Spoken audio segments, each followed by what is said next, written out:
Satu lagi yang nak jadi imam. Kan kadang-kadang bukan sinilah, tempat lain saya tengok. Lama sangat. Auzubillahi minasyaitonir rajim. Qul a'udzu birabbin nas. Malikin nas. Min syarril waswasil khannas. Allahu akbar. Subhanallah, subhanallah. Ya Allah, dia nak cari khusyuk dia. Orang belakang ni bilalah mula ni.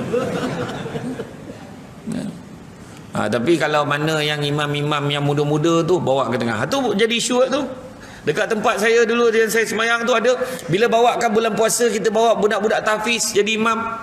Ada yang sebut tu, ilmu tak ada jangan cakap. Dia boleh cakap tu, bagi budak-budak tahfiz kuranglah pahala kita semayang jemaah dia kata. Budak tu belum kahwin. Ilah. Payah betul. Pahala kita sama je. Yang risau budak tu je sebab dia belum kahwin. Tapi dia jadi imam tak ada masalah, tak efek kita pun.